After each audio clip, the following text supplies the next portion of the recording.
Hi, McCabe. How are you? I'm doing well, Sue. It's nice to meet you. Very nice to meet you as well. So I'm Sue or Suhaila from Temple of Geek, and I'm so excited to be talking about Star People with you. So to start off, one of the things I really enjoyed about Star People was just how every single character was chasing or searching for something in Mm. this story, whether it's home, belonging, purpose. For Taylor, on the surface, at least in the beginning, he's chasing a music career and perhaps fame with that career. But on a deeper level, there's definitely more. What do you think Taylor was chasing and why? I love that question. I was really drawn to the script as a whole just because it felt like everyone in their own way was chasing the feeling of being understood. And Taylor specifically, um, I think was struggling in certainly a really visceral way to feel like he was being seen or heard. Um, I think music a lot of times is a wonderful form of expression that people feel like gives them the license or gives them the channel to feel like people are hearing what they're saying and understanding their story and connecting with their story. And so I sort of figured that that was where Taylor was coming from with it, and that his journey with drugs was also a result of not feeling like he was able to express what he needed to express or be seen the way he wanted to be seen. And that's a very real and universal feeling. And not everyone turns to drugs, but I think everyone's felt like there's been a moment where they haven't been understood the way they've wanted to be. Yeah, that's a very great very great point there. And actually leads me to my next question about kind of what you think the sort of separation between him and Claire, after being experiencing the lights as children, more so Claire than Taylor, and then the Yeah. separation of their parents, and then they sort of separate and kind of go their own ways. So do you think that played a part, that sort of not feeling understood, and the fact that they both had very different experiences with the lights as children? Like, Yeah, absolutely. I think there's a bond that you have whether you like it or not with your family. And so there's an innate understanding that I think existed for Claire and Taylor, whether they liked it or not. And oftentimes I don't think they liked it. Um, I think at the same time, they were split up after their parents split up and went different ways in the foster care system. Taylor had a bunch of different parents.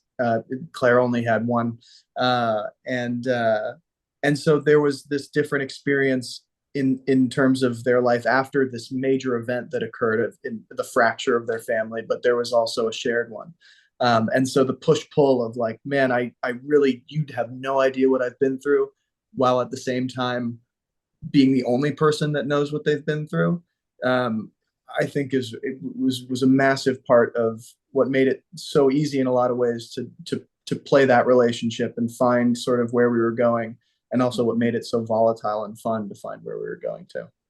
yeah, that's awesome. And one of the things as well with Taylor is because he had such a different experience both in life and in that moment with the lights, he also is very resistant to like the idea that they even existed, and we see that manifest throughout the story.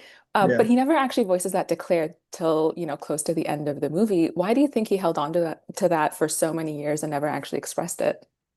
I think it's one of I think going back to sort of that idea of what we just talked about. There are things that whether they liked it or not, they understood about each Mhm. other, and there was a level of care that I think existed under the surface, and surfaced at the end, but was really hidden by a lot of experiences that didn't give that level of care a safe place to land. So I think that he was holding that one close for a reason. Yeah. To your point about like there being a lot of care between the two, you can see that even like right at the very beginning, even though they're estranged and there seems to also be like some like volatile history there other than just being, leading separate lives in the foster care system and all of that. But they do quickly fall into step with each other, again, whether they liked it or not. Um, and how did you bring that dynamic on screen? I was talking to Kat yesterday, and they had mentioned that they brought in some of the experience with their own brother in real life, kind of on screen. So, what was your experience bringing that dynamic on screen? Because it was so believable. Well, I appreciate that. It was really wonderful to get to know Kat because it became clear very early, even in the chemistry read, which chemistry reads occur over Zoom now, which is a really hard thing to figure out if you have chemistry over Zoom. But um, it became clear really early on that we both had a sense that we were already each other's siblings.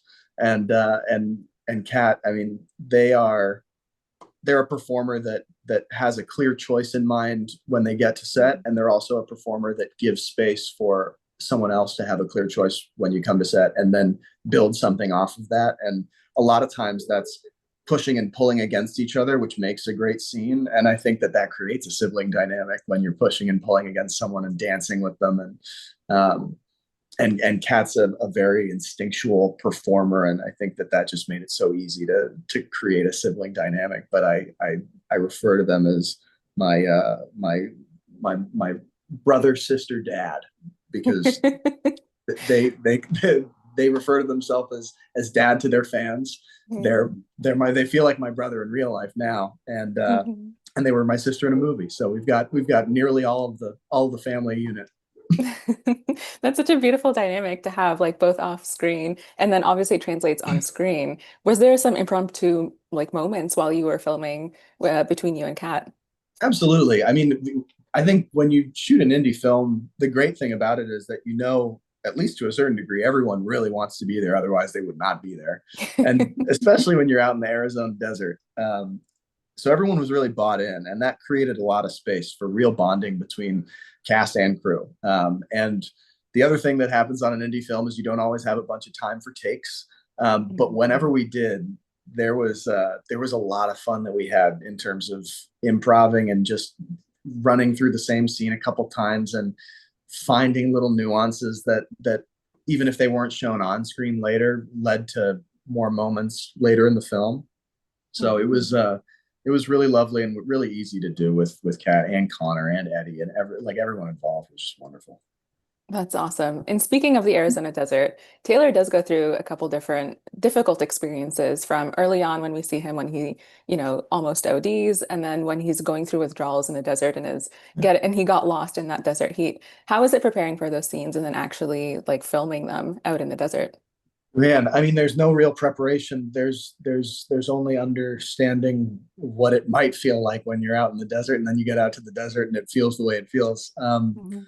I grew up playing sports and would play out in Arizona, and so I have not fond memories of the heat, but I have memories of 110 to 120 degrees trying to sweat my way through a baseball game, and so taking myself back to those moments and remembering to drink water and just prepare myself physically for that. Um, Mhm.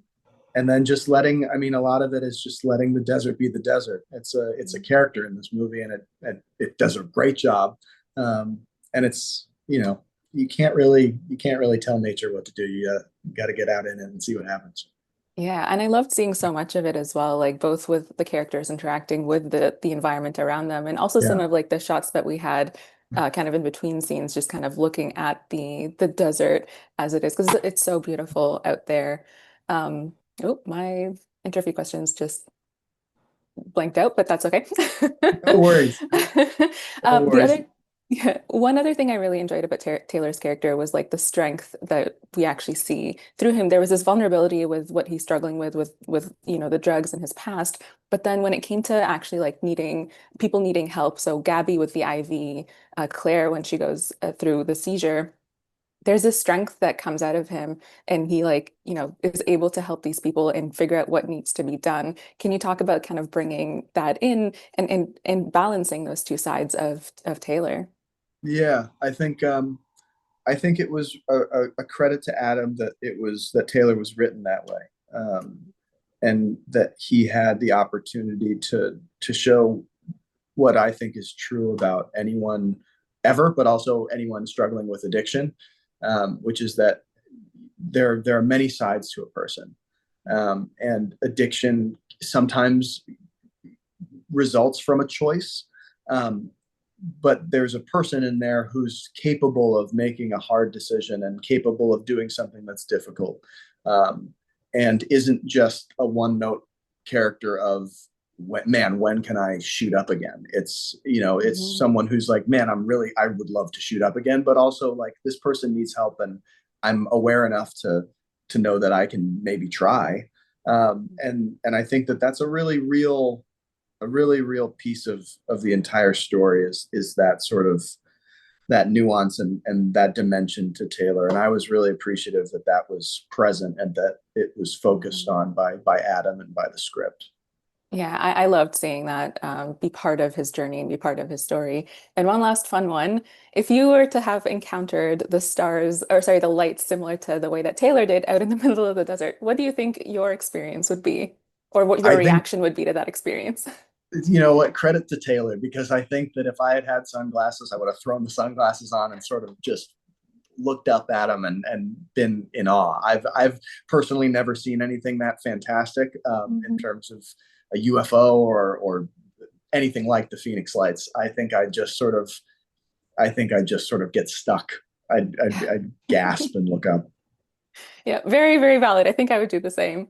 Amazing. Well, thank you so much, McCabe. This has been wonderful. It's so nice to be able to talk to you about this character that was just so awesome on screen, and I can't wait for more people to watch this movie. Thank you, Sue. I really appreciate it. It was nice to meet you.